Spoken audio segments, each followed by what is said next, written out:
Olá a todos, bem-vindos, bem-vindas. Meu nome é Felipe Leal Albuquerque. Eu estou há cerca de 1 ano e meio trabalhando na Organização Internacional para as Migrações em Portugal, na OIM, especificamente num projeto que lida com a reintegração de brasileiros que retornam de Irlanda, Portugal e Bélgica para o Brasil, mais especificamente para 3 estados brasileiros, para Minas Gerais, para Goiás e para São Paulo.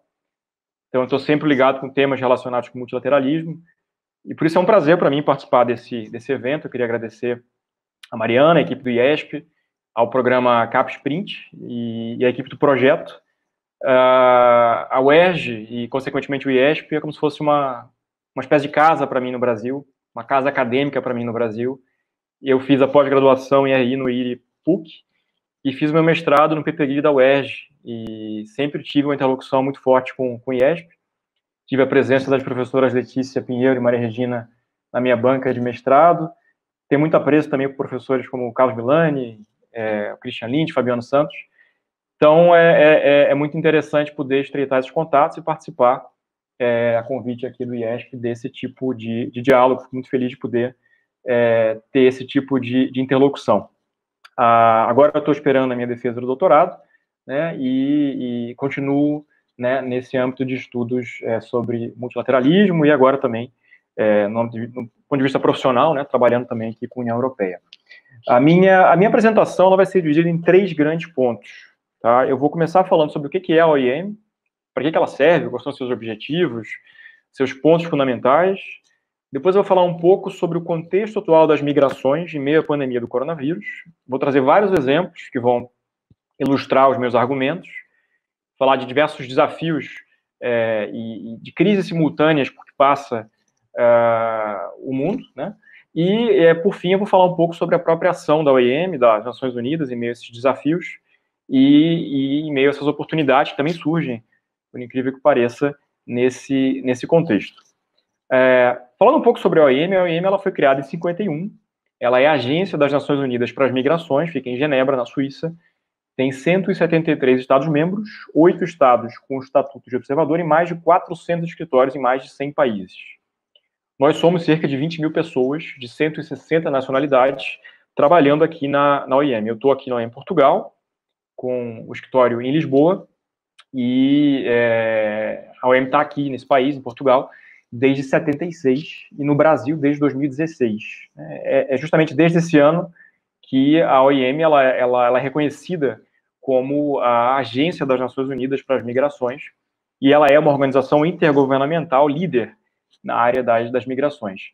Só para dar um pouco de contexto para vocês, a OIM ela foi fundada no contexto do pós-guerra, né, em que havia cerca de 11 milhões de pessoas deslocadas no continente europeu, e vários estados se juntaram, como eu disse, é uma organização intergovernamental, para criar essa organização no sentido de avançar na identificação de países que pudessem acolher migrantes deslocados dentro da Europa, e também para dar apoio logístico nos fluxos de reinstalação dessas pessoas. Durante os anos 50, a OIM ela apoiou aí cerca de 1 milhão de pessoas que estavam espalhadas pelo continente europeu e precisavam voltar para seus países de origem. E desde então, né, desde essa época, a OIM ela cresceu muito. O seu papel foi ficando cada vez mais abrangente, mais diversificado, sempre nessa lógica de prestar serviços e aconselhamento a migrantes e dar apoio técnico e assessoria também a governos.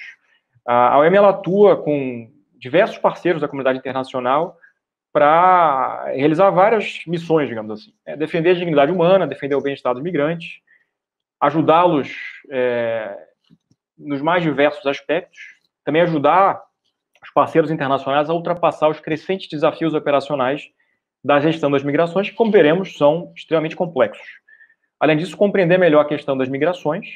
Eu acho que as migrações ainda são muito mal compreendidas como um fenômeno internacional, e no Brasil também, né? Cada vez mais há o interesse pelo tema, mas eu acho que o tema ainda é muito pouco estudado, muito pouco analisado, muito pouco trabalhado. Estuda-se muito mais refúgio no Brasil, né? Mas eu acho que as migrações vêm ganhando um escopo que merece ser estudado. E também a OIM trabalha para desenvolver aspectos sociais e econômicos através das migrações. O princípio base da OIM é que a migração, se ela for de forma humana, segura, digna e ordenada, ela beneficia todo mundo. Os migrantes, as sociedades essas de destino, sociedade de trânsito e sociedade de acolhida.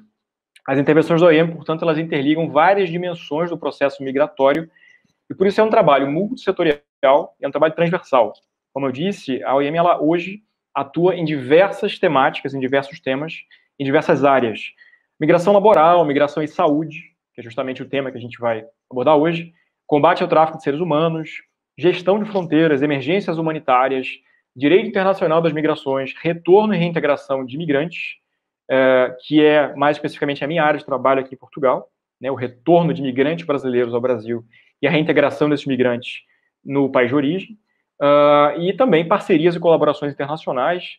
Agora também tem uma questão relacionada também no trabalho da OIM com mudança do clima e migrações. Portanto, é uma organização extremamente complexa que vem ampliando a sua atuação internacional e com uma atuação destacada em vários temas.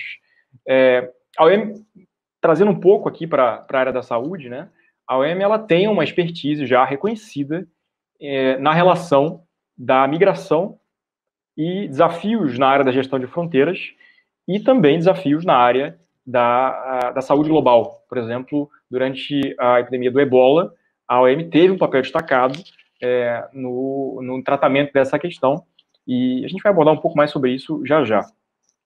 Partindo para o meu segundo ponto, eu queria falar um pouco sobre o contexto atual das migrações em meio à pandemia do coronavírus. Né? Como todo mundo sabe, a gente está hoje há mais de 5 meses em meio à pandemia do novo coronavírus.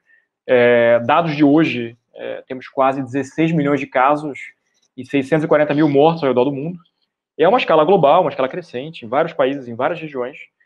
Hoje temos vários epicentros, digamos assim, da pandemia: Estados Unidos, Brasil, Índia, Rússia, África do Sul. Mas o vírus está espalhado em todas as regiões do mundo e sem mostrar sinais ainda de arrefecimento. A pandemia, ela impacta todo mundo, né? Mas certamente ela é mais dura em grupos que já eram vulneráveis antes do seu avanço. São grupos esses que são sujeitos a várias crises sobrepostas. Migrantes irregulares, trabalhadores migrantes em situação precária, vítimas de tráfico de pessoas, pessoas que são obrigadas a abandonar suas casas por questões de perseguição, guerra, violência, violação de direitos humanos, desastres naturais, catástrofes naturais, seja dentro do próprio país, né, aí seriam os deslocados internos, ou em âmbito internacional, e aí eu trabalharia com os refugiados e os requerentes solicitantes de asilo.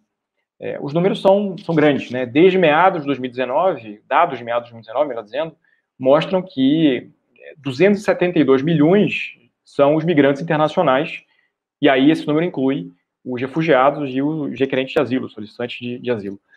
São cerca de 3,5% da população mundial, e, dado curioso, eles contribuíram com cerca de 10% do PIB mundial, né? Esse último dado de 2015. É importante frisar que desde 1990 o número de migrantes internacionais ele aumentou muito mais rápido do que a população, do crescimento populacional. Enquanto que o número de migrantes aumentou 78% desde 90 até 2019, a população aumentou cerca de 45%. Com relação aos refugiados, são entre cerca de 25,9 milhões de refugiados, é o maior número já registrado até agora, e 84% desses refugiados estão em países, em regiões próximos do país de origem. Então eles são forçados a se deslocarem para os países mais próximos dos seus países de origem, desse número dos 25,9 milhões de refugiados. Cerca de 9 países, entre os 10 principais países de acolhimento de refugiados, estão em regiões em desenvolvimento. Então é falsa aquela ideia de que os refugiados vêm principalmente para países desenvolvidos, né? Eles vão principalmente para países próximos dos seus países de origem, né? E principalmente para países em desenvolvimento e países em menor desenvolvimento relativo. Além disso, temos cerca de 50 milhões de locados internos, sendo 45 milhões por conta de conflitos e 5 milhões por conta de desastres naturais, e aqui inclui-se também questões relacionadas com mudanças do clima. Portanto, é um tema que também vem ganhando cada vez mais importância. Esse número também nunca foi tão alto, é um número que chama bastante atenção. O que isso tem a ver com a pandemia? Com a pandemia, vários países implementaram restrições à mobilidade humana. Temos dados aqui que mostram que foram cerca de 60 mil restrições à mobilidade ao redor do mundo, desde o início da crise do coronavírus, e consequências têm sido as mais variadas e, para muita gente, desastrosas, né? Pessoas que perderam emprego, pessoas que caíram na informalidade, pessoas que estão sujeitas ao impacto da crise, nas mais variadas formas. E, recentemente, a ONU divulgou um Policy Brief, em junho de 2019, que trabalha com 3 crises simultâneas que estaríamos vivendo hoje.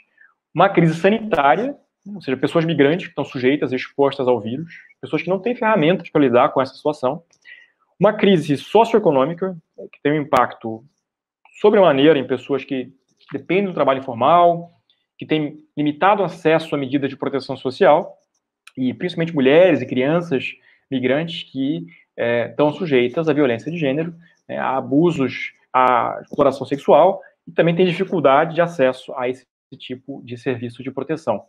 E uma crise de direitos humanos, uma crise de mobilidade, em grande medida, por causa do fechamento de fronteiras, por causa das restrições à entrada, né? Solicitantes de refúgio vêm encontrando enorme dificuldade para buscar proteção, alguns são enviados de volta, né, e sofrem perseguições em seus países de origem, ou seja, contraria-se o princípio aqui do non-refoulement, né? Muitos acabam por voltar para países que têm sistemas de saúde frágeis, não têm condições de recebê-los de forma segura, e muitos deslocados internos também estão sujeitos às mesmas condições.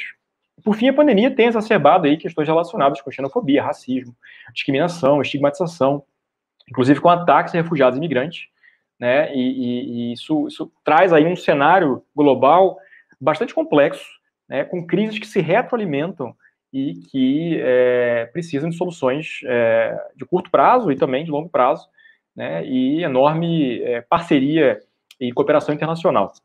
Exatamente em tempos em que o multilateralismo vem sendo questionado, vem sendo atacado, né, em diversas partes do mundo. Com relação à crise sanitária, que foi aquela primeira das crises que a ONU aponta em seu Policy Brief de junho, a gente mostra, nesse Policy Brief, que populações que estão em situação vulnerável, que já estavam em situação vulnerável, elas ficam particularmente expostas aos impactos sanitários do coronavírus. Por quê? Muitas vivem em locais com muitas outras pessoas, né, não têm condições de realizar o isolamento social, áreas como campos de refugiados, áreas de produção agrícola também, muitos migrantes trabalham em áreas de produção agrícola, inclusive na Europa, né, migrantes que trabalham em frigoríficos, por exemplo, migrantes que estão em centros de detenção, e muitos desses locais eles não têm condições de manter ali o isolamento social, né, o distanciamento social, e por isso eles ficam sujeitos ao vírus, né, a serem infectados pelo vírus. Outros, por não terem documentos ou por estarem em situações irregulares, não conseguem acessar sistemas de saúde regulares, né, ter acesso à saúde, e isso os coloca também em uma situação de exacerbada vulnerabilidade.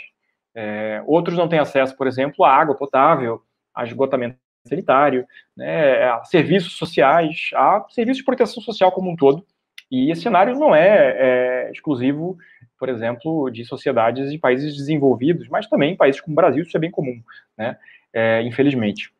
E existe, claro, também um outro elemento que está associado com dessa crise sanitária, que tem a ver com a dificuldade que vários atores internacionais têm de prover assistência humanitária para populações vulneráveis, porque há voos que são cancelados, porque há fronteiras que são fechadas, porque há lockdowns em diversos países, né? Há vários países que vêm implementando também controles da exportação de materiais médicos, de equipamentos de proteção individual, por exemplo. Isso é sentido, principalmente em populações refugiadas e em deslocados internos. Com relação à crise socioeconômica, aquela segunda crise, né, ela é visível, né, hoje em dia, e a tendência é que ela seja ainda mais perceptível agora no segundo semestre de 2020. Isso tem a ver com os lockdowns, tem a ver com né, as restrições às viagens, né, as mesmas medidas de distanciamento social, todas elas necessárias, né, em função da pandemia, mas em diversas partes do mundo isso levou à diminuição da atividade econômica. O Banco Mundial, por exemplo, ele estima que a crise do coronavírus e a consequência do coronavírus, mais especificamente, pode levar cerca de 60 milhões de pessoas à pobreza extrema somente em 2020, ou seja, somente nesse ano, né? Essa crise ela também exacerbou, como eu já mencionei anteriormente, a situação precária já vivenciada por mulheres, por meninas, né, que ficam sujeitas, né, a todo tipo de violência de gênero, né, por causa desse tipo de crise. E, além disso, setores da economia que são cíclicos, por exemplo, áreas relacionadas com construção civil, áreas relacionadas com a área de serviços, né, setores de turismo, eles foram extremamente afetados pela pandemia do coronavírus e pelas medidas de fechamento de fronteiras, de restrição e de mobilidade humana. E os imigrantes, eles são, em larga escala, contratados nesses setores, né? Construção civil, principalmente aqui na Europa, se você observar, né, em países como a Bélgica, mesmo aqui em Portugal, migrantes que atuam na área de construção civil, na área da alimentação, na área também dos serviços, né? E em muitos desses países, esses migrantes são os últimos a serem contratados e os primeiros a serem demitidos, né? É uma população que está sujeita à informalidade.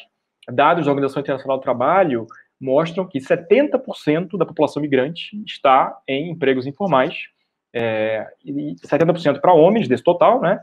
E 75% para mulheres. Ou seja, mulheres ainda estão mais sujeitas que os homens a trabalho informal. E 30% da população migrante tem menos de 30 anos. Ou seja, eles já enfrentam, né, informalidade, pouca qualificação profissional, em vários casos, né, desemprego. E isso, em um cenário de crise socioeconômica, né, pode colocá-los, né, a maior vulnerabilidade ainda, né? Eles podem perder acesso aos sistemas de proteção social por conta de desemprego, por conta de layoff, né? Eles, por conta de vistos que expiraram, de autorizações de trabalho, e isso pode levá-los a uma situação de irregularidade, né, dentro daqueles países, ou mesmo a esses migrantes procurarem voltar para os seus países de origem, né? Tem muito a ver com o meu trabalho aqui em Portugal.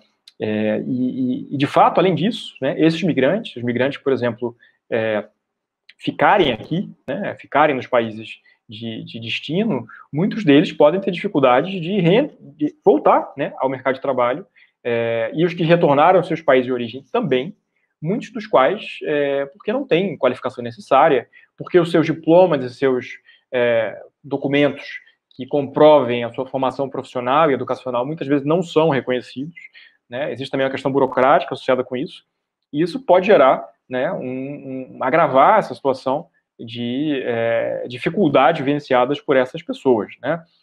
Um outro aspecto dessa crise socioeconômica que eu queria trazer aqui tem a ver com as remessas. Isso tem total relação com o tema das migrações. Em 2019, somente em 2019, foram 550 bilhões de dólares de remessas internacionais. Isso é cerca de 3 vezes, gente, o valor gasto com a ajuda oficial ao desenvolvimento, né? O Banco Mundial ele já estima que nesse ano 2020 nós teremos aí uma queda de 20% no valor total das remessas internacionais, e isso impacta os países duplamente. Em primeiro lugar, você diminui as remessas, e os países que recebem, as sociedades que recebem essas remessas são impactadas, né? E em segundo lugar, os migrantes que perdem seus empregos, que ficam em situação vulnerável, que retornam aos seus países de origem, eles precisam procurar trabalho, né? Precisam de apoio, então isso gera também um impacto e desafios, né? A reintegração desses migrantes em seus países de origem. A OIM ela trabalha de diversas formas para tentar contribuir para minimizar esses desafios, essas questões, né, e fazer com que isso seja realizado da maneira menos danosa e traumática possível, né? Uma forma de minimizar isso, por exemplo, que já vem sendo discutida e estudada, com relação especificamente às remessas, é o desenvolvimento de novas soluções tecnológicas, novos aplicativos, né, que podem ser desenvolvidos e facilitados, claro que com inclusão tecnológica também, né, para que esse envio de remessas continue acontecendo, e também isso associado à retirada de barreiras operacionais para esse tipo de procedimento. Muitas vezes não é tão simples você fazer uma remessa de um país para o outro, né? Tem várias barreiras bancárias, operacionais, burocráticas. Se você diminui esse tipo de coisa, você facilita esse processo. Aqui na Europa isso é muito sentido já também, tá? Por exemplo, migrantes ucranianos que vivem na Polônia e que não só regressam para a Ucrânia, mas também cessam as remessas por conta da crise socioeconômica, e também fluxos migratórios da Europa Ocidental para a Europa Oriental. Isso também é algo que já é perceptível, já é visível aqui. Por último, o terceiro elemento de crise é a ideia da crise da mobilidade humana, né, da crise da proteção, a crise de direitos humanos, que a gente observa já também, que retroalimenta as outras duas crises, a crise sanitária e a crise socioeconômica, né? Pessoas que hoje, né, por conta da crise do coronavírus, vêm enfrentando dificuldades cada vez maiores para acessar mecanismos de proteção, porque muitos deles não funcionam, porque muitos deles estão fechados, né? Porque muitos atendimentos acabam acontecendo de maneira online. Então, pessoas que fogem de perseguições, de guerras, de violência, de outras violações de direitos humanos, muitas vezes têm mais dificuldade para ter acesso a esses serviços de proteção. E aqui eu incluo, por exemplo, crianças menores não acompanhados, né? E outros grupos mais vulneráveis, né? Na África Central e Ocidental, por exemplo, o dado atual é que cerca de 25 mil pessoas estão impossibilitadas de se deslocarem né, por conta das restrições à mobilidade humana associadas ao coronavírus, né? A fronteira sul e a fronteira norte do Panamá também tem ali cerca de 2.000 migrantes. Há centenas de migrantes também na fronteira do Chile e a Bolívia que também não conseguem sair dali por causa dessas medidas de restrição à mobilidade humana, né? E isso é bastante preocupante, né? E a ONU vem tentando trabalhar para minimizar esse quadro. Como eu já mencionei, acontece em algumas circunstâncias de países estarem desrespeitando o princípio do non-refoulement, do não retorno, né, da não devolução, né, e aqui aplica especificamente com relação aos refugiados. Em alguns outros casos, a concessão do asilo vem sendo atrasada, justamente porque mecanismos de concessão desse tipo de direito ele vem sendo suspendido, ele vem sendo atrasado, né, então várias formas de proteção a essas populações elas não são colocadas em prática em meio a esse quadro. Então, isso traz um cenário bastante complexo, né? Em outras partes do mundo, refugiados que tentam fugir da guerra, da perseguição, eles ficam presos, né? Sem conseguir sair do país de origem, sem conseguir chegar no país de destino, de acolhimento, e por causa disso eles ficam mais sujeitos à ação de traficantes de pessoas, né? E serem explorados mesmo, de colocarem as suas vidas, de terem as suas vidas colocadas em risco, né? O Ebola, a crise do Ebola, 2014, 2015, ela é interessante porque ela é uma espécie de estudo de caso que tem que ser muito melhor desenvolvido e que traz lições para a atual pandemia do coronavírus, né? Existe um estudo do Internal Displacement Monitoring Center que mostra que a epidemia do Ebola levou a 5 tendências de deslocamento interno, tendências essas que podem também ser colocadas e lidas em âmbito de fronteiras internacionais, ou seja, indo além da ideia dos deslocados internos, né? Então, quando a gente olha a crise do Ebola e as lições da crise do Ebola podem ser trazidas para a situação atual do coronavírus, né? Você observa que naquela situação, e hoje também, isso também é observado, dentro de países e entre países, né? Você tem pessoas que simplesmente fogem do vírus, né? Isso é muito visível hoje, por exemplo, em países do Golfo, né? As pessoas fogem dos países do Golfo de volta para a Etiópia porque tem medo do vírus, né? Pessoas que viviam no Irã que voltam para o Afeganistão, pessoas que viviam na Tailândia e vão para países vizinhos, né? Aqui, especificamente no caso da Tailândia, por causa do fechamento de fronteira mesmo, tá? Então, pessoas que fogem do vírus, né? Essa seria a primeira tendência que foi observada na época do Ebola e que hoje também é visível, né? Pessoas que fogem das quarentenas, porque elas não podem fazer quarentenas, porque elas dependem, muitas vezes, de trabalho informal, né? E por isso elas são obrigadas a migrar. Pessoas que buscam acesso à saúde, muitos migrantes que vivem em áreas rurais, por exemplo, que têm pouquíssimo acesso à saúde de qualidade, e a infraestrutura mesmo de saúde precisam ir para áreas urbanas, né? Isso foi algo que aconteceu em países como a Índia, por exemplo, né? Em quarto lugar, pessoas que fogem, que saem, se deslocam, porque elas são discriminadas, porque elas sofrem xenofobia, né? E por último, pessoas que são afetadas por violência, por violações de direitos humanos, e por isso elas são obrigadas a saírem dos seus locais de origem, né? Então, tudo isso são tendências observadas na época do Ebola, que hoje são aplicáveis também ao coronavírus, né? Claro que guardando aqui as devidas proporções, mas que tem relação com essas 3 crises que se autoalimentam, tem relação com essa última crise, essa crise da mobilidade humana, né? Essa crise de proteção, essa crise dos direitos humanos, né? Eu mencionei aqui agora há pouco a ideia da xenofobia, e muitos migrantes são apontados como portadores do vírus, né? Como aquelas pessoas que sobrecarregam o serviço de saúde, né? O secretário-geral das Nações Unidas, o Antônio Guterres, português, ele mencionou agora em maio, em um discurso dele, que existe um tsunami de ódio e de xenofobia como consequência da pandemia do coronavírus, né? De fato, a gente já está observando, quem trabalha com migrações, que há ataques físicos, né, a migrantes, né, pessoas que são apedrejadas, né, inclusive contra migrantes que voltam ao país de origem, tá? E há autoridades também legais, policiais, que também fazem uso da força contra migrantes para tentar garantir à força, né, lockdowns e outras medidas de controle sanitário, né? Então é importante desenvolver atividades e iniciativas que minimizem essa desinformação, os discursos de ódio. A OIM ela tem um programa bastante interessante chamado Migrants as Messengers, migrantes como mensageiros, desenvolvido na África Ocidental, mas a ideia é ampliar isso para outras partes do mundo, que traz os migrantes, traz a comunidades locais como forma de criação de uma confiança mútua na prestação da informação relacionada com a pandemia. Né? A gente sabe que muitas pessoas acreditam em amigos e familiares, né? E quando você tem um projeto como esse, da OIM, você empodera comunidades locais, né? Você tem alguns migrantes que são os verificadores, os checadores de informação, e eles recebem essa informação confiável, de fontes confiáveis, e eles replicam nas comunidades locais. Né, isso contribui imensamente para diminuir a desinformação, o discurso de ódio, a xenofobia.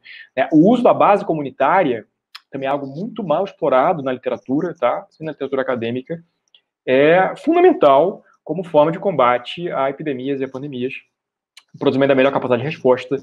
Né. Serra Leoa, durante o combate ao Ebola, 2014-2015, é um caso importantíssimo do uso de comunidades locais, né, de movimentos locais, como parceiros também, na identificação de regiões de alto risco de contágio com coronavírus, né, e na comunicação com entidades governamentais internacionais, na busca de respostas conjugadas para esse tipo de coisa. Né. E daí eu parto, depois de falar dessas três crises, né, a crise sanitária, a crise socioeconômica e essa crise de mobilidade humana, essa crise de direitos humanos, né, para uma discussão maior sobre o futuro da mobilidade humana. Né.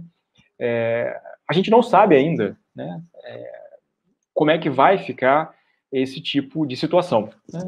Falando aqui muito sinceramente, nesse mundo pós-pandemia, se é possível falar assim. Né? Não existe ainda um parâmetro que seja pactuado por diversos países do mundo e que possa servir como base para isso. Né? Você tem hoje fluxos de pessoal médico, fluxos de funcionários, de migrantes de setores muito específicos, né? Pessoal diplomático, por exemplo, e aí não são migrantes, são profissionais, mas enfim. São pessoas que, em larga escala, não sofreram esse tipo de restrição. Né? Você tem os voos de repatriação, mas ainda assim muitos migrantes encontram-se presos, né? Apesar dessas exceções que eu acabei de mencionar. O fato é que essa reabertura gradual das fronteiras, ela vai ser motivada por imperativos de saúde, por imperativos econômicos, né? E vai ter várias salvaguardas aí que vão ser colocadas para garantir que esses países não sejam obrigados a voltar a fechar essas fronteiras. Né? Então, é esperado, isso já vem acontecendo aqui na Europa, já é uma realidade, que países já vêm implementando medidas adicionais de requerimentos de saúde para migrantes, para turistas, né, para viagens em si. Né? Então, documentos de saúde, testes adicionais, né, certificações relacionadas com coronavírus, especificamente. Né? Esses requerimentos todos, que hoje em dia não estão ainda uniformizados, eles, obviamente, podem gerar desvantagens para indivíduos que já são vulneráveis, né? Indivíduos que podem estar sem condições de se deslocar, indivíduos que podem estar detidos por períodos indeterminados, indivíduos que não têm condições, por exemplo, de pagar por um exame desse, né? Ou de ficar em quarentena. Né? Então, de fato, isso pode, caso não seja realizado de maneira responsável, de maneira pactuada, de maneira cooperativa, ampliar essas desigualdades. Né? Uma das medidas que aparece, por exemplo, aqui, e aqui eu já começo a falar sobre possíveis formas de trabalhar com esse mundo pós-pandemia, do ponto de vista da mobilidade humana, né, medidas, por exemplo, de rastreamento de contatos, aquelas pessoas que, por acaso, têm o vírus ou testaram positivo para o vírus, né, com quem que essas pessoas lidaram, né, você já tem hoje mecanismos de registros digitais que já foram implementados, por exemplo, e já são implementados, por exemplo, no rastreamento de doenças como a tuberculose, a malária, né, e em outras doenças. E isso pode ser aproveitado, por exemplo, para o coronavírus. Né? Você pode fazer esse rastreamento de contatos para além de fronteiras, por exemplo. Né? Isso baseado em outras emergências de saúde pública, como eu mencionei aqui. Mas aí, é claro, é importante que você tenha espécie de firewalls, né, de limite, barreiras, que garantam a segurança dessa informação, né, minimizem a informação que é partilhada, respeitando sempre a privacidade dessas pessoas, desses migrantes, né, e, de preferência, né, limitar a quantidade de informação que é pactuada e partilhada entre a autoridade de saúde e a autoridade migratória, né, fazendo com que você tenha uma gestão desse tipo de informação que salvaguarde, né, as medidas sanitárias, mas ao mesmo tempo, né, e principalmente os direitos humanos desses migrantes, né? Portanto, isso é muito importante, né? Toda aquela questão de passaporte da imunidade, por exemplo, não tem nada a ver com isso. Os passaportes da imunidade, eles nada indica ainda, de acordo com dados da OMS, da Organização Mundial da Saúde, do ponto de vista científico, né, que eles devam ser implementados, né? Não há ainda uma testagem completamente segura no que diz respeito aos anticorpos, ao coronavírus, né? E de fato, esse tipo de documento, eles podem, como eu já disse, aumentar essas desigualdades com relação à mobilidade humana, né? Então, existe um grande desafio em definir quem que é móvel hoje, quem que pode ter essa mobilidade, né? Países que são em menor desenvolvimento relativo, países em desenvolvimento, por exemplo, eles podem ter uma imensa dificuldade e mesmo falta de capacidade, tá, de infraestrutura, de desenvolver esse tipo de método, né, de testagem, de checagem, de acompanhamento, né, e isso pode excluir grupos humanos inteiros, né, de conseguir ter acesso a esses fluxos migratórios regulares, né. E aí eu incluo trabalhadores temporários, estudantes, né, famílias, entre outros, que podem continuar sendo afetados por restrições às viagens e as migrações mesmo, as mobilidades como um todo, por não ter acesso a esse tipo de documento, né?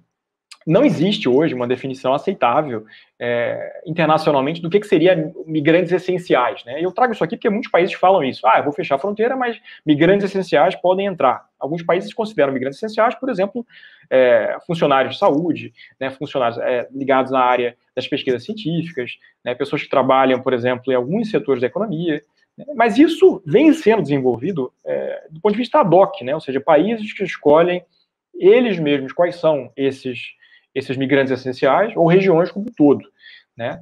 E isso pode gerar questões ainda complicadas no que diz respeito, né, a quem pode entrar no país e quem pode ficar no país, né? Um ponto muito importante relacionado com isso, e que é observado claramente aqui na Europa, tem a ver com os corredores de mobilidade ou com as bolhas de viagem, que se chamam travel bubble, né? São os mobility corridors e os travel bubbles. O que é isso, né? São estratégias que alguns países na Europa vêm adotando, em outras partes do mundo também, tá? Para relançar, pouco a pouco, estratégias de mobilidade, ou caminhos de mobilidade humana, né? Isso é algo que a tendência é que seja ampliado para outras regiões do mundo, tá? Que mostra que essa mobilidade humana, em momentos de relaxamento do isolamento social e de certo controle da pandemia do coronavírus, essa mobilidade humana ela tende a ficar cada vez mais localizada e regionalizada a curto prazo. Isso pode ser intensificado, né, com a criação do que eu já chamei agora, e a literatura também chama assim, desses corredores de mobilidade, dessas bolhas de viagem, essas travel bubbles, né? O que é isso? São acordos bilaterais, acordos regionais feitos entre países ou em regiões específicas, normalmente envolvendo países vizinhos, para facilitar o turismo, o comércio, atividades econômicas, né? A região do Báltico, por exemplo, tem um acordo desses, ou seja, Estônia, Lituânia, Letônia, tem ali, né, uma habilidade de mobilidade, corredores de mobilidade ali, pessoas desses países podem se deslocar livremente entre eles, sem requerimentos adicionais, né? A China tem um com Singapura, né? Vários países europeus fazem isso, mas o interessante, que chama a atenção, é que isso acontece dentro de Schengen, né, do espaço Schengen. É como se fosse uma espécie de perfuração ainda, ou de localização, né, de áreas de mobilidade humana dentro de um esquema regional muito mais amplo, né, que é o espaço Schengen, né? Portugal, por exemplo, vem discutindo esse tipo de corredor de mobilidade com países que restringem, né, de certa maneira, a mobilidade para Portugal, né, por exemplo, com o Reino Unido. Migrantes britânicos que vêm a Portugal, quando voltarem ao Reino Unido, precisam ficar em quarentena. Então, o governo português vem tentando negociar isso com esse parceiro europeu, né? Portanto, isso é uma dinâmica muito interessante que precisa ser estudada também e analisada em larga escala, né? Por último, antes de eu falar um pouco da ação da OIM, das Nações Unidas, e fechar a minha apresentação, é importante falar um pouco também de uma coisa que também é pouquíssimo estudada, tá, gente? A ideia é o Regulamento Sanitário Internacional, em inglês é International Health Regulations. É um instrumento de direito internacional que é vinculante para 196 países, incluindo os Estados-membros da OMS. Esse Regulamento Sanitário Internacional, ele é de 2005, ele requer que as partes ao regulamento, né, notifiquem medidas que são tomadas, né, restritivas, intrusivas ou não, no que diz respeito a viagens internacionais e a fluxos de pessoas, né, e ele traz uma espécie de um framework legal mais amplo que define as obrigações e os direitos de países em lidar com eventos de saúde pública global, emergências, que têm o potencial de atravessar fronteiras. Então, isso aconteceu, por exemplo, durante a crise da gripe A, do H1N1 2009.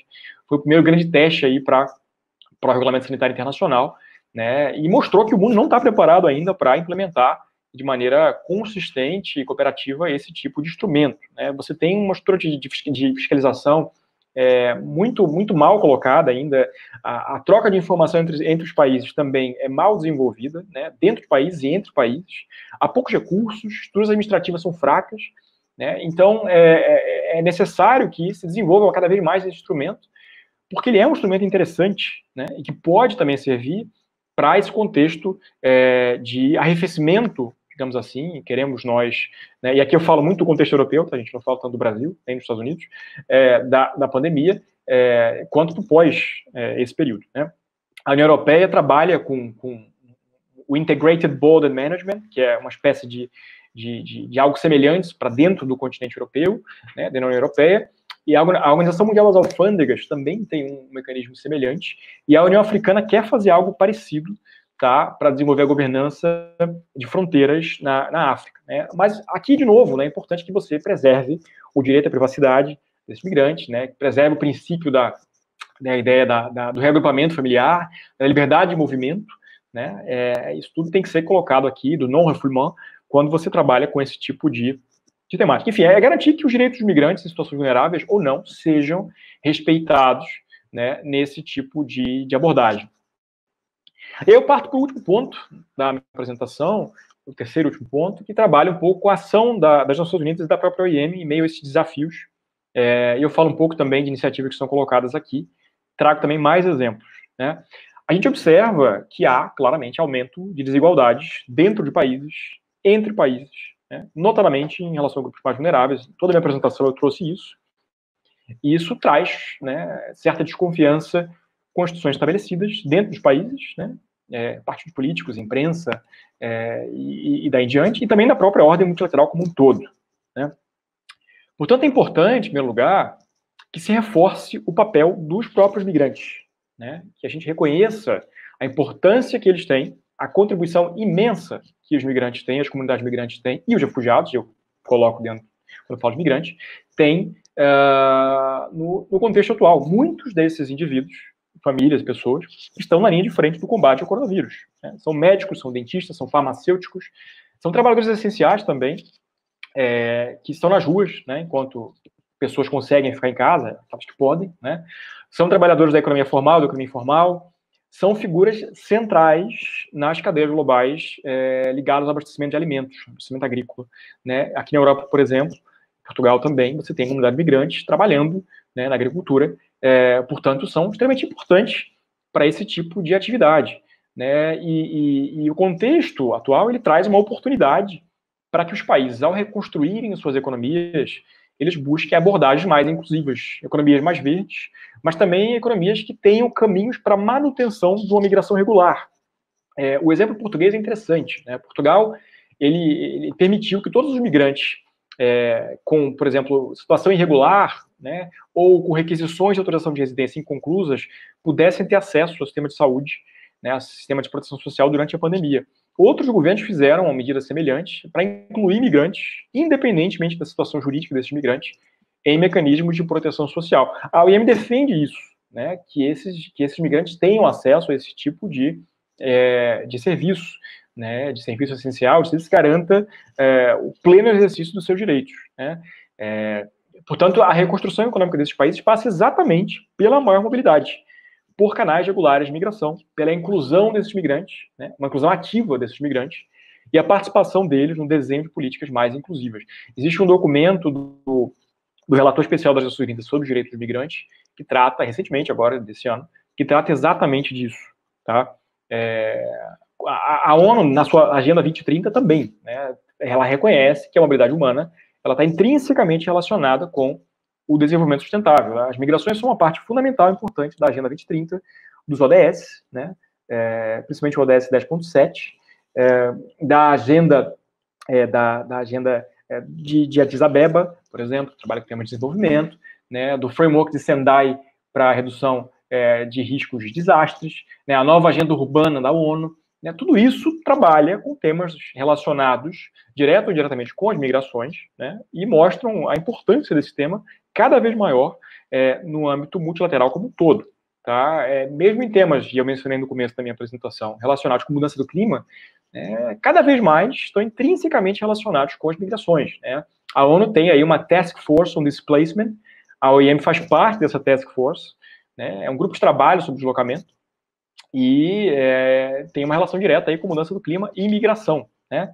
E é claro, o Pacto Global para a Migração também tem que ser mencionado, obviamente, ele é importantíssimo para a governança das migrações, ele é um documento intergovernamental assentado sobre os Objetivos do Desenvolvimento Sustentável.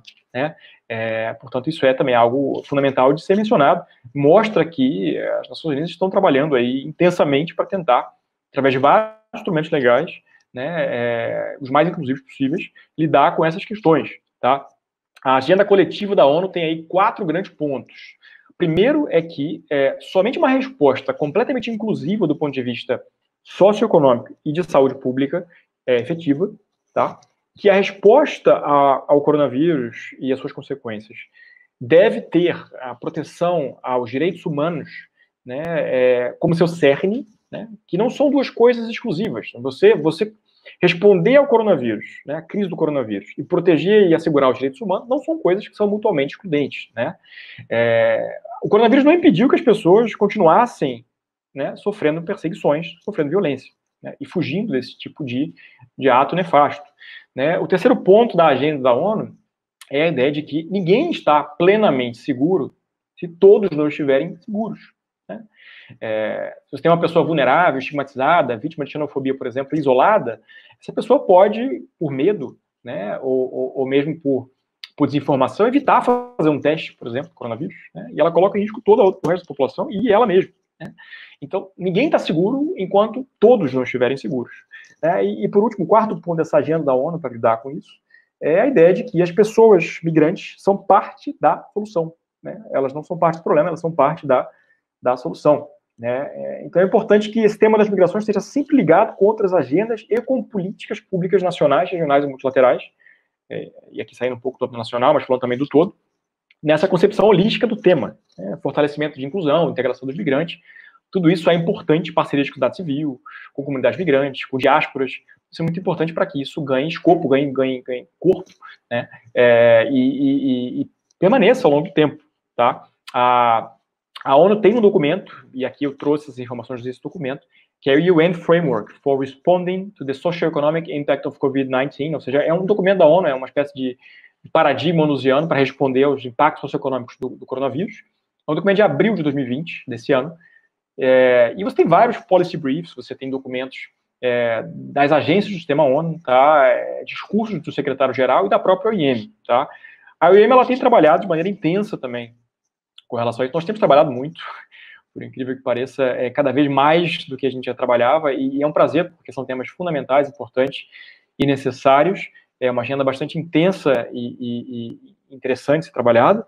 Tá? A OIM ela faz parte, por exemplo, ela é a coordenadora e o secretariado da rede das Nações Unidas para as migrações, e é uma rede que foi criada, que tem várias agências das Nações Unidas, né, o Acnur, por exemplo, faz parte, e a ideia é você apoiar a implementação, a revisão, né, e o acompanhamento do Pacto Global para as migrações, né, ou seja, fazer com que esse documento ele seja cada vez mais implementado ao longo do mundo, né, ganhe aí uma espécie de opinião iuris global cada vez mais forte. Né? A OIM também apoia iniciativas desenvolvidas por alguns países, né? Como, por exemplo, a iniciativa desenvolvida pelos Estados Unidos e pelas Filipinas em 2014, chamada Migrants in Countries in Crisis.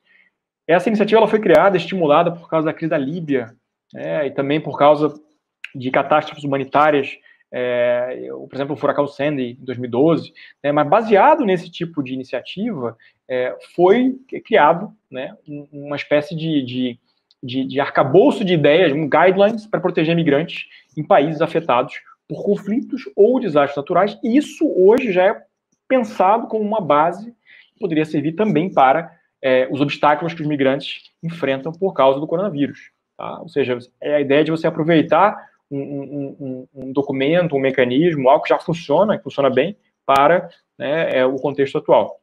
E por último, para fechar, a OIM ela é co-líder de um grupo de administração de crise das Nações Unidas, junto com a Organização Internacional da Aviação Civil, a Organização Marítima Internacional, e a OMS. E a OIM ela trabalha aqui para mapear os impactos do coronavírus em viagens internacionais, em comércio internacional, em migrações, em administração de fronteiras mesmo. Portanto, é um trabalho que vai muito além daquele mandato inicial que eu trouxe do pós-Segunda Guerra, que tem muito mais a ver com o retorno de imigrantes que estavam deslocados por causa do conflito armado no teatro de guerra europeu. Portanto, é um trabalho bastante amplo. A OIM ela vem desenvolvendo aí um trabalho estratégico de prevenção, detecção e resposta a doenças infecciosas. Tem também aí o Health Border Mobility Management Framework, também um documento interno da OIM, e trabalha exatamente com as mais diversas dimensões dessa temática, e serve claramente aqui ao período de pandemia do coronavírus. Tá? Eu vou ficar por aqui, vou encerrar aqui minha exposição. Eu acho que eu já falei muito, trouxe muita informação.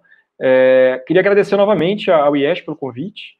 Me coloco à disposição para futuros debates, para futuras conversas. Se alguém tiver interesse em algum desses documentos que eu citei, em algum desses policy briefs, o discurso, que seja, a gente pode conversar, pode falar comigo, pode me procurar, e seria um prazer poder, enfim, divulgar esse tipo de informação. Quem tiver interesse em acompanhar o trabalho da OIM, a OIM tem um site, iom.int, mas também há sites nacionais. A OIM do Brasil tem um.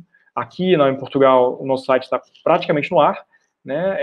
Temos também páginas em redes sociais, quem quiser acompanhar a OIM Portugal no Facebook. Nós temos atualizações diárias, não só sobre Portugal e Europa, mas também, no âmbito geral, no cômputo das migrações. Tá? Então, vou ficar por aqui, agradecer muito e me colocar à disposição. Tá? E obrigado. Até logo. Tchau.